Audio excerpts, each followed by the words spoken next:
এমন কোন শহীদ যার দেহটাকে মৌমাছি পাহারা দিয়েছে, দুশমনরা তার দেহের উপরে কোনো ধরনের অত্যাচার নির্যাতন করতে পারে নাই। মক্কার মুশরিকের দল আমার নবীর কাছে আসলো, আইসা ষড়যন্ত্রমূলক তারা বলতেছে, মুহাম্মদ আমাদের কাছে নবীকে কয়েকজন আলেম সাথে দিয়ে দেন, যারা ইসলাম সম্পর্কে ধর্ম সম্পর্কে তারা ভালো জানে, এমন কয়েকজন কারি, এমন কয়েকজন আলেমকে আমাদের সঙ্গে দিয়ে দেন। কারণ আমাদের এলাকার মানুষ তারা ইসলাম গ্রহণ করেছে, এখন দিন শিখতে চায়, কোরআন শিখতে চায়, ইসলাম জানতে চায়, এমন কয়েকজন কারি আলেমকে আপনি সাথে দিয়ে দেন।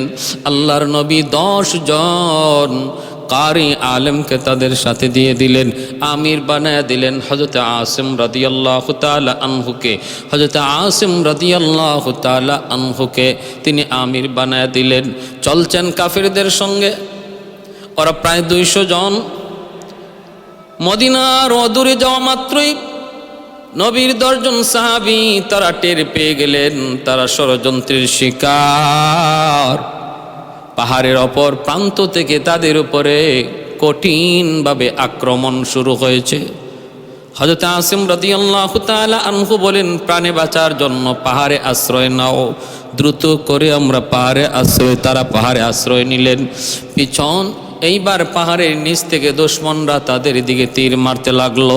আর তারা তো অস্ত্র শূন্য ছিলেন, তাদের হাতে কোনো অস্ত্র ছিল না, যদ্দূর ছিল কোনো রকম প্রতিহত করার চেষ্টা করেছেন।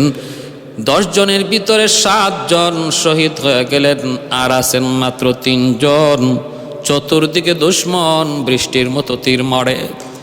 ডাক দেয়া বলতেছে 3 জন বাকি, একজন আসিম আমির, আরেকজন হযরত যায়েদ ইবনে দাসিনা, আরেকজন হযরত খুবাইব বিন আদি। এই 3 জন সাহাবী তারা জীবিত আছেন, পাহাড়ের উপরে দাঁড়ানো। নিচ থেকে দুশমনরা আওয়াজ দিয়া কয়, আসিম তোমরা যদি সহি সালামতে জীবিত আমাদের পাশে চলে আসো, ধরা দাও, আমরা তোমাদেরকে বন্দি করে মক্কায় নেব, নির্যাতন করব না, হত্যা করব না। আমরা ওয়াদা দিলাম যদি ধরা দাও তোমাদেরকে আমরা হত্যা করব না, হয়তো বন্দি বিনিময়ে তোমাদেরকে মুক্ত করে দেব। বারবার বলতেছে। হযরত খুবাইব আর যায়েদ ইবনে দাসিনা তারা যাইতে রাজি, কিন্তু আসিম রাদিয়াল্লাহু তাআলা আনহু তিনি যাইতে রাজি হন না। তিনি যাইতে রাজি হন না বলে, না, দুশমনের ওয়াদার উপরে বিশ্বাস নাই, ওদের ওয়াদার উপরে বিশ্বাস করা যায় না। তিনি নামলেন না। আর তারা 2 জন তাদের ওয়াদার বিশ্বাসী হয়ে নামলেন। কারণ ওই যুগে কেউ যদি ওয়াদা করতো, প্রতিশ্রুতি দিত, সে যদি কাফের হতো সেটা বহাল রাখতো, এটা ছিল আদত। কিন্তু দুশমনের দল তারাও এই চুক্তিটাও ভঙ্গ করেছে, এই ওয়াদাটাও ভঙ্গ করেছে। তারা 2 জন নামা মাত্রই তাদেরকে রশি দিয়া বেঁধে ফেলেছে, যেটা কথা ছিল না, রশি দিয়া বেঁধে ফেলেছে। আর ভাইরা বন্ধুরা, হযরত আসিম রাদিয়াল্লাহু তাআলা আনহুর দিকে তীর মারতে লাগলো। ইনিও যদ্দূর পারেন প্রতিহত করতেছেন। এক পর্যায়ে হযরত আসিম তিনি শহীদ হয়ে যাবেন, তীরে বিদ্ধ হলেন। এইবার আল্লাহর কাছে তিনি দোয়া করতেছেন, আল্লাহুম্মা আখবির আন্না রাসূলাক। প্রথম দোয়াটা ছিল হযরত আসিমের, ওগো আল্লাহ তোমার হাবিব আমাদেরকে বহুত বড় ভালো নিয়তে পাঠাইছেন, কিন্তু ইনি জানেন না আমরা যে ষড়যন্ত্রের শিকার। ওগো আল্লাহ আমাদের খবর তুমি তোমার হাবিবের কাছে পৌঁছে দিও। ও মালিক খবরখানা তোমার হাবিবের কাছে পৌঁছে দিও। এই দোয়াটা আল্লাহর কাছে করলেন, আল্লাহ পাক বাতাসের মাধ্যমে এই খবর হাবিবের কাছে পৌঁছায় দিলেন মদিনায়। সুবহানাল্লাহ। আল্লাহর নবী মসজিদে নববীর মিম্বর থেকে সাহাবায়ে কেরামদেরকে বলতেছেন, সাহাবীরা আমার যে 10 জন সাহাবীকে পাঠাইলাম তালিমের জন্য, দিন শিখানোর জন্য, ওরা ষড়যন্ত্রের শিকার হয়েছে। আমার আসিমকে ওরা শহীদ করে দিতেছে, আর যায়েদকে তারা বন্দি করেছে, খুবাইবকে তারা বন্দি করেছে। বাকিদেরকেও শহীদ করে ফেলেছে। আল্লাহর নবী, রহমতের নবীকে আল্লাহ জানায় দিলেন, আল্লাহ যখন জানান নবী তখন জানেন, আল্লাহ যখন জানান না নবী তখন জানেন না। কারণ ওরা যখন নবীকে ধোঁকা দিয়া সাহাবীদেরকে নিয়ে আসছে তখন আল্লাহ জানান নাই এদের ব্যাপারে, এজন্য নবী জানেন নাই। এখন জানাইছেন বিদায় নবী জানছেন। এটা হলো আহলে সুন্নাহ ওয়াল জামাতের আকীদা। এমন জানাকে ইলমে গায়েব বলে না, এমন জানাকে জাননেওয়ালাকেও আলিমুল গায়েব বলে না। ভাইরা বন্ধুরা, এজন্য বলতেছি আল্লাহর নবী, রহমতের নবীর কাছে খবর গেল হযরত আসিম রাদিয়াল্লাহু তাআলা আনহু শহীদ হয়ে যাবেন। শহীদ হওয়ার আগে তিনি আল্লাহর কাছে দোয়া করতেছেন, আল্লাহুম্মা ইন্নী আহমিলাকাল ইয়াউমা দীনাক ফাহমিলি লাহমি। আল্লাহ, আমি তোমার দ্বীনের হেফাজত করেছি, তুমি আমার দেহের হেফাজত কইরো। সুবহানাল্লাহ, কি দোয়া! আল্লাহুম্মা ইন্নী আহমিলাকাল ইয়াউমা দীনাক ফাহমিলি লাহমি, ফাহমিলি লাহমি। আমি তোমার দ্বীনের হেফাজত করেছি, আল্লাহ তুমি আমার দেহের হেফাজত তুমি কইরো। এই দোয়া আল্লাহর কাছে কবুল হয়েছে। ভাইরা বন্ধুরা, কবুল হয়েছে। বিদায় কি হলো জানেননি? হযরত আসিম রাদিয়াল্লাহু তাআলা আনহুকে শহীদ করার পর দুশমনরা ওনার লাশটাকে নেওয়ার জন্য কাছে আসলো। কারণ একজন মহিলা যার বাবাকে হযরত আসিম রাদিয়াল্লাহু তাআলা আনহু বদরের ময়দানে হত্যা করেছিলেন, ওই মহিলা ওয়াদা দিয়েছিল, যদি তোমরা আসিমের দেহটা আনতে পারো, যদি তোমরা আসিমের দেহ আনতে পারো 100টা উট তোমাদেরকে পুরস্কার দিব, আসিমের মাথা যদি আনতে পারো 100টা উট পুরস্কার দিব, আমি তার কলিজা চিবায়া খাবো। এই মহিলা এইভাবে হুকুম দিয়েছিল, ঘোষণা দিয়েছিল। এজন্য আসিম রাদিয়াল্লাহু তাআলা আনহুকে শহীদ করার পর ওনার দেহটাকে আনার জন্য অথবা তার কল্লা আনার জন্য প্রতিযোগিতা শুরু হয়ে গেল। দুশমনরা পাহাড়ের উপরে উঠল, কে তার দেহটাকে মক্কায় নিয়ে যাবে, 100 উট পুরস্কার আনবে, কে আনবে? ওই অবস্থায় আল্লাহ পাক জঙ্গলের মৌমাছিকে আল্লাহ আদেশ করলেন, তাড়াতাড়ি করে দ্রুত যা রে, দ্রুত যা, দ্রুত যা। আমার আসিম আমার দ্বীনের হেফাজতকারী ছিল, এবার তার দেহের হেফাজতকারী আমি আল্লাহ। জঙ্গলের মৌমাছিকে আল্লাহ আদেশ করলেন, দ্রুত করে আসিমের দেহটাকে তোমরা চারদিক দিয়ে ঘেরাও করে রাখো, দুশমন যেন আমার আসিমের দেহের পাশেও যাইতে না পারে। যেই মাত্র দুশমনগুলা কাছাকাছি যায়, মৌমাছির চাক দুশমনদের গায়ে এমনভাবে হামলা করে দিক বিদিক তারা দৌড়তে শুরু করে, বেদিশা বনে যায়। আবার যখন কিছুটা কাছে কেউ আসতে চায় অন্য দিক দিয়ে আবার মৌমাছি তাদের উপরে হামলা করে, আবার পিছনের দিকে দৌড়াইতে থাকে, ভাবতে থাকে। একটা সাধারণ মৌমাছিকে আল্লাহ পাক হযরত আসিম রাদিয়াল্লাহু তাআলা আনহুর পবিত্র দেহের পাহারাদার বানায় দিলেন। মৌমাছি আল্লাহ পাকের পক্ষ থেকে নির্ধারিত ফৌজ হয়ে গেল। এজন্য আল্লাহ যদি কোনো বাহিনীর সাথে লড়তে চান ফেরেশতা লাগে না রে ভাই। আল্লাহ যদি চান ছোট্ট মৌমাছি দ্বারাও কোনো জাতিকে আল্লাহ ধ্বংস করতে পারেন। আলহামদুলিমান কাদ্দারা খাইরাম ওয়া খাবালা, আলহামদুলিমান কাদ্দারা খাইরাম ওয়া খাবালা, ওয়াশকুরু লিমান সাওয়ারা হুসনাও ওয়া জামালা, ফরদুন সামাদুন আন সিফাতিন খালকি বারিউন, রব্বুন আযালিয়ুন খালাকাল খালকা কামালা, লা জিদ্দা ওয়ালা নিদ্দা ওয়ালা হাদ্দা লিমাওলা, লা জিদ্দা ওয়ালা নিদ্দা ওয়ালা হাদ্দা লিমাওলা, আল-আনা কামা কানা ওয়ালাম ইয়ালকা যাওয়ালা, আল-আনা কামা কানা ওয়ালাম ইয়ালকা যাওয়ালা, লা মিসলা ওয়ালা সাওয়ার মিসলাম ওয়া নাযীরা, মান ক্বালা সিওয়া যালিকা ক্বাদ ক্বালা মুহালা। ভাইরা বন্ধুরা, জন্য বলতেছিলাম সারা দিন পাহারা দিছে মৌমাছি, বডির চতুর্দিকে মৌমাছি বসা, কোনো দুশ্মন পাশে যাইতে পারে না। রাতের বেলা দুশ্মনরা আসছে, হয়তো রাতের বেলা মৌমাছি থাকবে না, চলে এখন চলে যাই, আমরা রাতে আসব। রাতে আল্লাহ এমন মুষলধারে বৃষ্টি দিলেন, ওই মুষলধারে বৃষ্টির দ্বারা দেহটারে আল্লাহ সাগরে ভাসায় নিলেন। ওরা আয়েশা আসিম রাদিয়াল্লাহু তাআলা আনহুর দেহকে আর পায় নেই। এইভাবে আল্লাহ পাক তার নবীর সাহাবীর দেহটাকে আল্লাহ পাক হেফাজত করেছেন, সংরক্ষণ করেছেন। এই দিকে আসুন, হযরত খুবাইব রাদিয়াল্লাহু তাআলা আনহু, যায়েদ ইবনে দাসিনা, দুজনকেই তারা বন্দি করলো। খুবাইবকে বাজারে উঠাইলো, খুবাইবকে কিনে নিল হারেসের বেটারা, কারণ হারেস বদরের যুদ্ধে নিহত হয়েছে। এই নিহত বাবার বদলা নেওয়ার জন্য হযরত খুবাইবকে কিনে নিল হারেসের সন্তানেরা, হারেসের ছেলেরা। আর এইদিকে যায়েদ ইবনে দাসিনা রাদিয়াল্লাহু তাআলা আনহু, ইনাকেও কিনে নিল সফওয়ান ইবনে উমাইয়ার ছেলেরা, সফওয়ান ইবনে উমাইয়ার ছেলেরা। কারণ সফওয়ান ও বদরের যুদ্ধে মুসলমানদের হাতে নিহত হয়েছে। বদলা নেওয়ার জন্য দুইজনের ছেলেরা কিনে নিল। যায়েদ হযরত খুবাইব ইবনে আদি রাদিয়াল্লাহু তাআলা আনহুকে ও ভাই হারেসের ছেলেরা বন্দি করে রাখলো। নির্ধারিত সময়ে তারা শুলিতে চড়ায় তারে হত্যা করবে।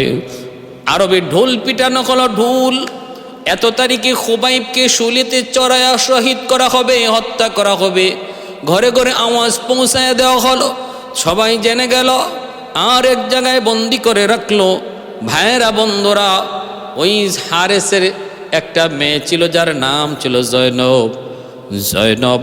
তিনি পরে কালেমা পরে মুসলমান হয়েছেন। জয়নব বলতেছেন, আমি খুবাইবের মতো বন্দি আমার জীবনে কোনোদিন দেখি নাই। মা রাআইতু আসিরান কাতুন খাইরাম মিন খুবাইব, লাকাদ রাআইতুহু ইয়াকুলু মিন কিতাতিন আব ওয়া মা বিমাক্কাতা ইয়াউমা ইদিন তামার। জয়নব বলতেছেন, খুবাইবের মতো বন্দি আমার জীবনে আমি দেখি নাই, দেখব না। কারণ আমি তার কাছে বেমৌসুমি ফল পেয়েছি। মক্কায় যখন আঙ্গুর নাই, ওই আঙ্গুর আমি তার কাছে পেয়েছি। মক্কায় যখন খেজুর নাই, সেই খেজুর আমি তার কাছে পেয়েছি। মক্কায় যেই ফল জন্মই নেয় না, ওই ফলও আমি খুবাইবের কাছে পেয়েছি। অতএব আমার ধারণা ওমা কানা ইল্লা রিজকুন রাযাকাহুল্লাহ, এটা কোনো দুনিয়ার রিজিক নয়। আমার বিশ্বাস এটা আল্লাহর দেওয়া রিজিক। সুবহানাল্লাহ। হযরত মরিয়ম আলাইহিস সালামের কাছে জাকারিয়া আলাইহিস সালামও বেমৌসুমি ফল দেখেছিলেন আর বলেছিলেন, মরিয়ম আন্না লাকি হাযা, কেমন করে এই ফল তোমার কাছে? তিনি বলেন এটা আমার আর হুয়া মিন ইনদিল্লাহ, আমার আল্লাহর পক্ষ থেকে। হযরত খুবাইব রাদিয়াল্লাহু তাআলা আনহুর কাছেও আল্লাহর পক্ষ থেকে আসমানি ফল আল্লাহ পাকের পক্ষ থেকে তার কাছে দেওয়া হলো। ভাইয়েরা, বন্ধুরা, ওই অবস্থা হযরত জয়নব বলেন, একদিন আমার একটা ছোট্ট বাচ্চা যাইতে যাইতে খুবাইবের কাছে চলে গেছে।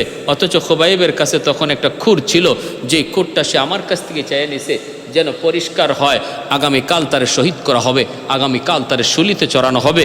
এখন যেন সে পাক ও পবিত্র হতে পারে, অতিরিক্ত পশম যেন কাটতে পারে, সেই খুরটা আমি তার হাতে দিয়েছি। আর কিছুক্ষণ পরেই তাকে দেখে আমার বাচ্চাটা তার কুলে বয়ে রয়েছে আর হাতে খুর। আমি তো ভয়ে কেঁপে গেলাম, কারণ একজন বন্দি, তার হাতে খুর, আর ওই অবস্থায় তার কোলে একটা বাচ্চা। সে যদি বাচ্চাটার গলায় এই খুর দইরা বলে আমাকে এখন মুক্ত করো, নতুবা এই বাচ্চাকে আমি হত্যা করে ফেলবো, তাহলে আমরা বিপদে পড়ে যেতাম, চরম বিপদে পড়ে যেতাম। আমি অবাক হয়ে গেলাম, আমি হতাশায় পড়ে গেলাম, আমার চোখগুলো বড় বড় হয়ে গেল। খুবাইব বুঝতে পেরে বলতেছেন, জয়নব, ভয় পেও না, আমরা আল্লাহর নবীর হাতে গড়া সাহাবী, আমাদের কাছে আদর্শ রয়েছে। যুদ্ধের ময়দানেও আমরা শিশুদের গায়ে হাত দিই না, যুদ্ধের ময়দানে আমরা নারীর গায়ে হাত উঠাই না। এটা ইসলাম আমাদেরকে শিখাইছে, আমার নবী আমাদেরকে এই কথা শিখাইছে। তুমি ভয় পাচ্ছ তোমার দুধের বাচ্চার বুঝি আমি কিছু করব না, এমনটা মনে করো না। মুসলমান জীবনের এতটা পরোয়া করে না যে জীবন বাঁচানোর জন্য একটা দুধের বাচ্চাকে সে পণ হিসেবে ধরবে। এই আদর্শে মুসলমান বিশ্বাসী নয়। আর হাজিরিন, পরের দিন হযরত খুবাইব রাদিয়াল্লাহু তাআলা আনহুকে শুলিতে চড়ানোর জন্য মক্কায় ঢোল পিটায় বলে দেওয়া হলো। ওই ঢোল পিটানোর মধ্যে সমস্ত মানুষ জানলো ধরে নিয়ে যাওয়া হচ্ছে, নির্ধারিত জায়গায় শুলিতে চড়াবে। আর ভাইরা মক্কার মানুষ তারাও এইভাবে কি করতেছে, যাইতেছে আর খুবাইবকে কেউ মারতেছে, আঘাত করতেছে। নির্যাতনের এমন কোনো মাত্রা আর বাকি ছিল না যা হযরত খুবাইব রাদিয়াল্লাহু তাআলা আনহুর উপরে করা হয় নাই। যার সাক্ষী পরবর্তীতে দিয়েছিলেন হিমসের গভর্নর হিমসের গভর্নর, যিনি পরবর্তীতে এর সাক্ষী দিয়েছিলেন সাইদ ইবনে আমর আল জুমাহি রাদিয়াল্লাহু তাআলা আনহু, যিনাকে হযরত ওমর হিমসের গভর্নর বানিয়েছিলেন। ইনি সাক্ষী দিয়েছিলেন যে খুবাইবের উপরে কি পরিমাণ নির্যাতন হয়েছে, কিন্তু আমি সেদিন কিছু করতে পারি নাই, আমি তখন ওদের মতোই ছিলাম, অমুসলিম। এখন যদি আমার সেই নির্যাতনের কথা ইয়াদ হয়, আমি মাঝে মাঝে অজ্ঞান হয়ে যাই। হযরত খুবাইব রাদিয়াল্লাহু তাআলা আনহুকে শুলিতে চড়ানোর জন্য যখন মক্কার রাজপথ দিয়ে নিয়ে যাওয়া হয়, মক্কার মানুষগুলি ছোট বড় নারী পুরুষ সবাই পিছনে পিছনে যাইতেছি। আর শুলিতে চড়াবে, কেউ তাপ্পর মারে, কেউ ঘুষি মারে, কেউ আঘাত করে, কেউ ঢিল মারে। ভাইরা বন্ধুরা, শুলিতে চড়ানোর আগে হযরত খুবাইব, ওনাকে বলা হচ্ছে, খুবাইব তোমার মনে কোনো আশা আসেনি, মনের শেষ আশা পূরণ করার সুযোগ যদি তুমি চাও তোমাকে দেওয়া হলো। হযরত খুবাইব বলেন, সাইয়্যিদুনা খুবাইব তিনি তখন বলতেছেন, আমাকে 2 রাকাত নামাজ পড়ার সুযোগ দাও, আমি 2 রাকাত নামাজ পড়তে চাই। জীবনের শেষ সময়ে 2 রাকাত নামাজ পড়া সুন্নত হযরত খুবাইব রাদিয়াল্লাহু তাআলা আনহুর দ্বারা সেটা প্রচলন শুরু হয়। 2 রাকাত নামাজ পড়লেন, লম্বা করলেন না, সংক্ষেপের মধ্যেই নামাজটা শেষ করলেন রে ভাই। এরপরে যখন শুলিতে চড়ানো হবে, যখন হবে, হযরত খুবাইব আল্লাহর কাছে দোয়া, ওয়াকতুলহুম বাদাদা ওয়ালা তুবকি মিনহুম আহাদা। মালিক, ওই দুশমনগুলিকে তুমি এক একটা করে গণনা করে রাখো, ওদেরকে তুমি হত্যা কইরো, একজনকেও তুমি চাইরো না। এই রকম বদদুয়াটা হযরত খুবাইব করতেছিলেন। আর বলতেছিলেন, মা আল্লাহ আমার এই খবর তোমার নবীর কাছে পৌঁছে দিও, মাওলা তোমার নবীর কাছে আমার এই খবর পৌঁছে দিও। এই খবরটাও আল্লাহ পাক পৌঁছে দিলেন তার হাবিবের কাছে। আর যেই দোয়া করলেন, আল্লাহুম্মা আহসিহিম আদাদা ওয়াকতুলহুম বাদাদা ওয়ালা তুবকি মিনহুম আহাদা, এই দোয়াটাও কবুল হয়ে গেল। একটাকেও আল্লাহ ছাড়েন নাই, একে একে সবগুলাকে আল্লাহ পাক এক একটা যুদ্ধে আল্লাহ পাক হত্যা করেছেন, আল্লাহ ধরেছেন। ভাইরা বন্ধুরা, এইবার হযরত খুবাইব রাদিয়াল্লাহু তাআলা আনহুকে শুলিতে চড়ায় যখন বৃষ্টির মতো তীর মারতে লাগলো, ওই অবস্থায় হযরত খুবাইবকে তারা একটা প্রশ্ন করেছিল, খুবাইব একটু বলো, তোমার জায়গায় মুহাম্মদ আছে, যদি এতটুকু তুমি মানতে পারো লাগবে না, কথা দিলাম তোমাকে মুক্ত করে দেব। হযরত খুবাইব বলেন, খোদার কসম, আমি খুবাইব জীবিত থাকতে আমার নবীর গায়ে একটা কাঁটা বিদ্ধ হবে, বরদাস্ত করব না। এজন্য আবু সুফিয়ান বলতেছিল, মা রাআইতু আহাদান ইউহিব্বু আহাদান কা আসহাবে মুহাম্মাদা, মুহাম্মদের সাহাবীরা এমনটা ভালোবাসে তার নবীকে। আমি পৃথিবীতে কত প্রেমিক দেখেছি, পৃথিবীর জমিনে কত ভালোবাসা দেখেছি, কিন্তু মুহাম্মদের সাহাবীরা তারে যেইভাবে ভালোবাসে, এমন ভালোবাসার নজির আমি কোথাও পাই নাই। হযরত খুবাইব রাদিয়াল্লাহু তাআলা আনহুকে শুলিতে চড়ায়া বৃষ্টির মতো তীর মেরে মেরে শহীদ করে দিল। যায়েদ ইবনে দাসিনা রাদিয়াল্লাহু তাআলা আনহুকেও এইভাবে তারা শহীদ করলো। কিন্তু লাশ নামায় না রে যুবক, লাশ তো নামায় না। দুশমনরা চাইতেছে লাশটা এইভাবেই ঝুলুক, পাখিরা টুকরায় টুকরায় তার মগজ খাবে, লাশের সাথে যেন অপমান হয়। এই নিয়তে অপমান করার জন্য ওই শুলিতে চড়ানো অবস্থায় তার লাশটাকে রেখে দিল। 1 দিন 2 দিন 3 দিন হয়ে যাচ্ছে। আল্লাহর নবী তিনি তো আল্লাহর পক্ষ থেকে খবর পেয়ে গেছেন। নবী বলতেছেন, সাহাবীরা রে, কে আছো এমন? আমার খুবাইবের শহীদ হওয়ার পরেও বেঈমানরা তার সাথে তার সাথে নির্যাতন করতেছে। দেহটা এখনো শুলি থেকে নামায় না, ওই শুলিতেই রেখে দিয়েছে। পচন গলন ধরে গেছে, কে আসো এবার পাখিরা টুকরায় খাবে। আমার সাহাবী খুবাইব ইবনে আদির সাথে এত বড় অপমানজনক কাজ সওয়া যায় না, সহ্য করা যায় না। কেউ আসুনি এমন জীবনের রিস্ক নিয়ে সেই খুবাইবের লাশটাকে সেখান থেকে নিয়ে আসবা, আসুনি কেউ এমন। হযরত আলী রাদিয়াল্লাহু তাআলা আনহু, হযরত মিকদাদ রাদিয়াল্লাহু তাআলা আনহু দুজন দাঁড়ায় গেলেন। নবী বললেন, ঠিক আছে যাও, কিন্তু আলী সর্বদা নিজের জানের দিকে খেয়াল রাখো। যদি তুমি বুঝো নিজে বিপদে পড়ে গেছো, তখন নিজেকে বাঁচানোর ফিকির কইরো। যাও, আমি নবী তোমাদের জন্য দোয়া করলাম। দুজন রওয়ানা দিলেন। হযরত খুবাইব রাদিয়াল্লাহু তাআলা আনহুর এই জ্বলন্ত লাশটাকে তারা দুশমনদের চোখে ফাঁকি দিয়া চুরি করে নিয়ে আসবেন হেফাজতের জন্য। পাহাড়ের আড়াল থেকে আলী তাকায় দেখতেছেন পাহারাদার দাঁড়ায় আছে, দেখতেছেন হযরত আলী রাদিয়াল্লাহু তাআলা আনহু সাথীকে বলতেছেন, একটু অপেক্ষা করো, একটু ধৈর্য ধরো, আমাদের দেখতে হবে পাহারাদারগুলি কখন তারা ঘুমায় পড়ে, একটু কখন অচেতন হয়, ওই সুযোগটাকে আমরা কাজে লাগাবো। পাহারাদারগুলির দিকে নজর, শেষ সাথের দিকে দেখতেছেন পাহারাদার একটু ঝিমুনি ভাব, ওই ঝিমুনি ভাব। এই অবস্থাটা দেখা মাত্রই আলী রাদিয়াল্লাহু তাআলা আনহু সাথীকে বলেন, মিকদাদ, আর দেরি করা যায় না, চলো এবার সামনের দিকে আগাই। এই বইলা তারা সামনের দিকে আগাইলেন। ভাইরা বন্ধুরা, সামনের দিকে আগাইলেন আর বারবার শুধু দেখতেছেন কখন জানি দুশমনরা টের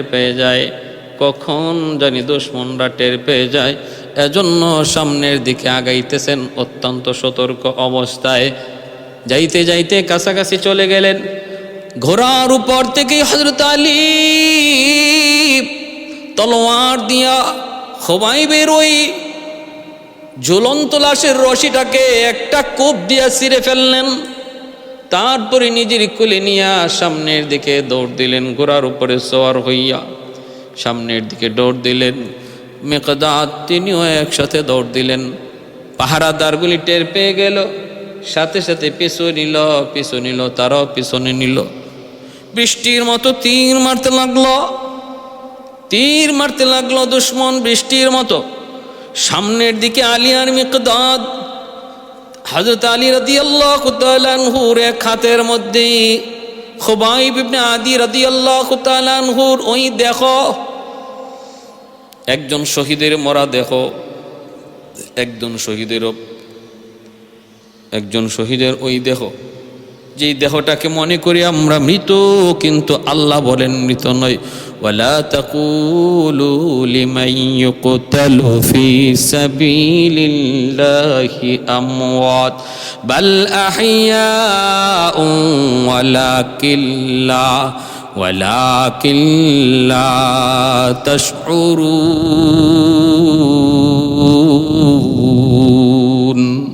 আল্লাহ বলেন, তোমরা মনে করো আমার রাস্তায় যারা শহীদ হয় তারা বুঝি মৃত, কিন্তু না, তারা মৃত নয়, তারা হলেন জীবিত, অথচ তোমরা বুঝো না। আলী রাদিয়াল্লাহু তাআলা আনহু কোলের মধ্যে লইয়া এক হাতে ঘোড়ার লাগাম আর এক হাতে হযরত খুবাইবের লাশ, এই লইয়া তিনি দৌড় দিলেন, ঘোড়া চালাইলেন। কিন্তু এইভাবে কতক্ষণ দৌড়ানো যায়? পিছনের দিকে দুশমন, তারা তো ঘোড়ার উপরে সওয়ার হইয়া পিছনের দিকে ধাওয়া করতেছে, সামনের দিকে আগাইতেছে। ভাইরে, এবার একটু খেয়াল করে শুনুন ঘটনাটা কি ঘটল। হযরত আলীকে আল্লাহর নবী বলেছিলেন, আলী যদি বিপদ দেখো তবে নিজের জানের কথা চিন্তা কইরো। আলীকে আল্লাহর নবী তো ইশারা দিয়া দিছিলেন। হযরত আলী এবার মনে মনে ভাবলেন, আমি এই মুহূর্তে যদি খুবাইবের দেহটাকে নিজের থেকে না ফালাই তাহলে ওরা আমার পিছন ছাড়বে না। পিছন ছাড়বে না, এমনকি তীরের আঘাতে আমারও মৃত্যুবরণ হইতে পারে, আমিও শহীদ হইতে পারি। আল্লাহর নবী সাহাবে হযরত আলী রাদিয়াল্লাহু তাআলা আনহু তখন দুশমনদেরকে দেখাইয়া খুবাইবের দেহটাকে নিজের হাত থেকে ছেড়ে দিলেন। পিছনে দুশমনরা দেখতে পেল আলী হাতে থাকা ওই দেহটা ফালায়া দিছে। এরাও সামনের দিকে আসতেছে, আলীও সামনে চলে যাইতেছেন, আর দুশমনগুলা খুবাইবের দেহর কাছাকাছি আসতেছে, কারণ এটি তো মাটিতে ফালায়া দিছেন। দুশমন দেখতেছে মাটিতে ফালানো দেহ মাটিতে পড়ার আগেই আল্লাহর হুকুমে ওই মাটি আল্লাহর হুকুমে ফাঁক হয়ে গেল। সুবহানাল্লাহ। হযরত আলী রাদিয়াল্লাহু তাআলা আনহু নিজের কুল থেকে যখন দেহটারে ফালাইবেন দোয়া করেছিলেন, মালিক জানি না কেমন করে তোমার নবীর সাহাবীর দেহটা হেফাজত হবে। আল্লাহ আমার দায়িত্ব যদ্দূর ছিল আমি আদায় করেছি, এইবার বাকিটা তোমার কাজ মাওলা, তুমি হেফাজত কইরো, তুমি সংরক্ষণ কইরো। এই বইলা দেহটাকে ফালানো মাত্রই আল্লাহ জমিনকে আদেশ করলেন, রে জমিন তাড়াতাড়ি করে তুমি ফাঁক হয়ে যাও, কবর হয়ে যাও, আমার খুবাইবের দেহটা তোমার মধ্যে তুমি গিলে ফেলো, আর তোমার ভিতরে যাওয়া মাত্রই তুমি মাটি আগের মতোই চাপা দিয়া আগের মতো উপরে মিলে যাও, নিচের দিকে কবর উপরের দিকে মিলে যাও, যেন দুশমন আমার খুবাইবের দেহ নিতে না পারে। দুশমন নিজের চোখে দেখলো আলী দেহটা নিতে পারে না, ওই দেহটা আলী ফালায়া গেল, কিন্তু দেহ তারা ধরতে পারে নাই, খুবাইবের দেহ তারা ধরতে পারে নাই। ধরার আগেই জমিন নিজের পেটে আশ্রয় দিয়ে দিল, আমানত হিসেবে গ্রহণ করে নিল। ডরতে নেহি দুনিয়া মে মুসলমানों के से, डरते नहीं दुनिया में मुसलमानों किसी से, जब मिल गई है दौलत ईमान नबी से, जब मिल गई है दौलत ईमान नबी से। ऐ मर्द मुसलमान है तू मर्द मुसलमान, एक हाथ में तलवार है एक हाथ में कुरान, एक हाथ में तलवार है एक हाथ में कुरान। ऐ मर्द मुसलमान तुझे डरती किसी है, दुश्मन मकाबिल तेरी नाराए तकबीर है, दुश्मन के मकाबिल तेरी नाराए तकबीर है। बाजू तेरा को तौहीद की कुव्वत से कवी है, बाजू तेरा तौहीद की कुव्वत से कवी है, इस्लाम तेरा दीन है तो मस्त पजी है, इस्लाम तेरा दीन है तो मस्त पजी है। এজন্য ভাইরা বলতেছিলাম যে এই তিনজন সাহাবী ইসলামের ইতিহাসে তাদের শহীদ হওয়ার করুণ ইতিহাস। তিনজন শহীদ হয়েছেন দুশমনদের ধোঁকাবাজির কারণে। দুশমনরা ধোঁকাবাজি করেছে নবীর সাথে, মুসলমানদের সাথে। ইসলামের ইতিহাসে ধোঁকাবাজি নাই, ধোঁকাবাজির ইতিহাস হলো বেঈমানদের, ধোঁকাবাজির ইতিহাস হলো খ্রিস্টানদের, ধোঁকাবাজির ইতিহাস হলো ইহুদিদের। মুসলমানদের ইতিহাসে ধোঁকাবাজি নাই। আল্লাহর নবী যখন যার সাথে ওয়াদা করেছেন সেই ওয়াদা আল্লাহর নবী রক্ষা করেছেন। আল্লাহর নবী যখন যার সাথে ওয়াদা করেছেন সেই ওয়াদা 100 পূরণ করার চেষ্টা করেছেন। হযরত আমির মুআবিয়া রাদিয়াল্লাহু তাআলা আনহুর সাথে দুশমনদের সন্ধি হলো, আমরা সকাল পর্যন্ত কোনো যুদ্ধ করব না। তিনি এর ভিতরেই তিনি কি করলেন, রাতের বেলা যুদ্ধ করলেন না, কিন্তু আগাইতে দুশমনদের সীমানার কাছে চলে গেলেন। উদ্দেশ্য হলো সকাল হওয়া মাত্রই তিনি দুশমনদের সীমানায় ঢুকে পড়বেন, তারা যেন প্রস্তুত হওয়ার সুযোগ না পায়। তাই করলেন, ঢুকে একদম দুশমনকে পরাজিত কইরা দখল করার মতো অবস্থা, সব জয় করার মতো হালতে পরিস্থিতি তৈরি হলো। ওই অবস্থায় পিছন থেকে মদিনা শরীফ থেকে যাওয়া একজন সাহাবী ডাইকা বলেন, মুআবিয়া, আল্লাহর নবীর পবিত্র জবানে শুনেছি নবীজি বলেছেন কখনো তোমরা ওয়াদা ভঙ্গ করবা না। ওয়াদা ছিল রাতের ভিতরে আমরা কেউ কারোর সাথে যুদ্ধ করব না। যদিও যুদ্ধ করো নাই, কিন্তু যুদ্ধের উদ্দেশ্য নিয়ে সামনে আগানো এটাও যুদ্ধের ভিতরে সামিল, এটাও এদের সাথে ওয়াদা ভঙ্গ। আল্লাহর নবী নিষেধ করেছেন, ইসলাম তা শিক্ষা দেয় নাই। বলা মাত্রই হযরত আমির মুয়াবিয়া বিজিত এলাকা, যে জায়গা যে এলাকা জয় করেছিলেন, ওই জয়কৃত এলাকাটাও তিনি দুশমনদের ফেরত দিয়া আবার চলে এসেছিলেন। ইসলামের ইতিহাসে অনন্য দৃষ্টান্ত। মুসলমান কখনো ওয়াদা ভঙ্গ করে না, যখন যার সাথে যে ওয়াদা দেয় ওয়াদা পূরণ করে। আর ওই দুশমনগুলা ধোঁকাবাজি করে আমার নবীর কাছ থেকে মদিনা শরীফের প্রসিদ্ধ 10 জন আলেম কারিকে তারা ষড়যন্ত্র করে নিয়ে রাস্তায় শহীদ করলো। 3 জনকে বন্দি করে মক্কায় নিল। আর হযরত খুবাইব, আর হযরত যায়েদ ইবনে দাসিনা, আর হযরত আসিম রাদিয়াল্লাহু তাআলা আনহু, এই 3 জনের মধ্যে 2 জনের দেহ উপরে তাদের খুব আক্রোশ ছিল। এক হলো হযরত আসিম, আর এক হলো হযরত খুবাইব। এই 2 দেহের উপরে তাদের আক্রোশ ছিল। আল্লাহ ওই দুটোটা দেহকে কুদরতিভাবে আল্লাহ হেফাজত করেছেন। আসিম রাদিয়াল্লাহু তাআলা আনহুর দেহটাকে আল্লাহ হেফাজত করেছেন জঙ্গলের মৌমাছির দ্বারা। মৌমাছি পাহারা দিয়েছে সারাদিন, আর রাতের বেলা প্রচণ্ড মুষলধারে বৃষ্টির দ্বারা দেহটাকে আল্লাহ নদীতে নিয়ে দুশমনদের হাত থেকে হেফাজত করেছেন। আল্লাহ ইজ্জত রেখেছেন শহীদের দেহের। আর একদিকে হযরত খুবাইব রাদিয়াল্লাহু তাআলা আনহুর ওই জ্বলন্ত দেহটা, যেটা শুলিতে চড়ানো ছিল, সেখান থেকে আলী রাদিয়াল্লাহু তাআলা আনহু তিনি নিয়ে বাঁচতে চাইলেন, কিন্তু পারলেন না, ফালাইয়া দিলেন। আল্লাহ জমিনকে আদেশ কইরা জমিনের মধ্যে চিরনিদ্রায় শান্তির ঠিকানা বানায়া, জান্নাত বানায়া নবীর সাহাবীকে শোয়া রাখলেন। দুশমন তার দেহের সাথেও কোনো অপমানজনক কাজ করতে পারে নাই। অতএব ইজ্জত একমাত্র কার? আল্লাহর। ইজ্জত দেয় কে? আল্লাহ। ইজ্জত নেয় কে? আল্লাহ। আল ইজ্জত ওয়ালিল্লাহি ওয়ার রাসূলি, আল্লাহ এবং আল্লাহর রসুলের জন্য সম্মান আর ইজ্জত। যে আল্লাহ ইজ্জত ইজ্জু মান তাশাউ ওয়া তুযিল্লু মান তাশাউ বিয়াদিকাল খাইর। আল্লাহ পাকের হাতেই ইজ্জত সম্মান, আল্লাহ পাকের হাতেই বেইজ্জতি। আল্লাহর কাছে আমরা সর্বদা ইজ্জতের জিন্দেগি চাই, আল্লাহর কাছে আমরা সর্বদা সম্মানের জিন্দেগি চাই। আল্লাহর বিধিবিধান মাইনা আল্লাহর জমিন আল্লাহর দিনকে আল্লাহ বুলন্দ করে দিন, সেই আশা ব্যক্ত রেখে আমি আমার সংক্ষিপ্ত কথাগুলা এখানে শেষ করলাম। নবী সাহাবায়ে কেরামের মতো জীবন আল্লাহ আমাদেরকে দান করুন। ওয়া আখির দাওয়ানা